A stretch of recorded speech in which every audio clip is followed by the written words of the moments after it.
एक गांव था, नाम था ढोलकपुर। बड़ा ही शांत और सुंदर गांव था। लोग हमेशा खुशी से झूमते थे क्योंकि उस गांव में रहता था महाराज रायस्टार, जो अपने गांव के लिए एक शेर था, जो कभी अपने लोगों के साथ गलत होने नहीं देता था। लेकिन उस गांव में छुपा था एक डरावना राज, एक राज जो सबके दिल में था पर जुबान पे नहीं। गांव के बीच एक सूखा हुआ पेड़ था जिसे लोग कहते थे श्रापित पेड़। ना कोई उसके पास जाता, ना कोई उससे आंख मिलाता। हर पूर्णिमा के अगले दिन उस पेड़ के नीचे एक लाश मिलती थी। लोग कहते, रात में कोई आता है और लाश छोड़ जाता है, लेकिन कभी किसी ने कुछ देखा नहीं, और देखता भी कैसे। जो देखता वो अगले दिन पेड़ के नीचे होता था। एक दिन रायस्टार ने ठान लिया, बस अब और नहीं, इस राज का अंत मैं ही करूंगा, क्योंकि ढोलकपुर का नाम मिट्टी में मिल रहा था। फिर एक पूर्णिमा की रात रायस्टार चुपके से जाकर पेड़ के पास बैठ गया। रात के 2 बजे एक आवाज आई, थुम थुम थुम थुम थुम थुम थुम थुम थुम सहूर।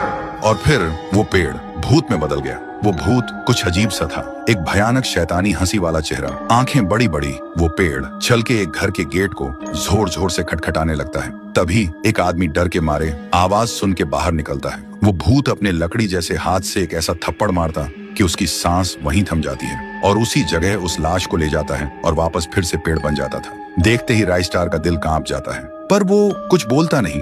सुबह लोग भीड़ में जमा हुए और रायस्टार ने पहली बार उस पेड़ से बात करने की कोशिश की। पेड़ के अंदर से एक आवाज निकली, क्या तुम सब भूल गए मुझे?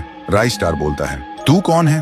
पेड़ बोलता है, मैं हूँ ठुन ठुन ठुन साहुर। एक वक्त था जब मैं भी इस गांव का एक प्यारा सा बच्चा था, लेकिन 100 साल पहले मुझे इसी पेड़ से रस्सी बांधकर उल्टा लटका दिया गया, गांव वालों की आंखों के सामने, और मेरी मौत को तमाशा बना दिया गया, सिर्फ इसलिए क्योंकि मैंने एक राज देख लिया था जो लोग छुपाना चाहते थे।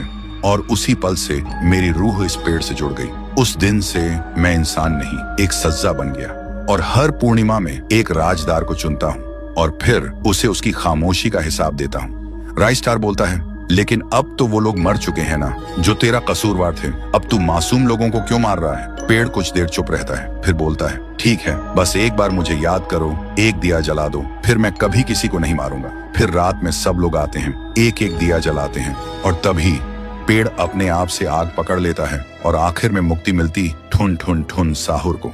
उस दिन के बाद गांव में कभी कोई लाश नहीं मिली। हर पूर्णिमा में लोग एक दिया जलाकर उसकी यादों को जिंदा रखते हैं, क्योंकि अगर भूल गए तो सपने में एक आवाज सुनाई देती थी, थुम थुम थुम थुम थुम थुम थुम थुम थुम सहूर।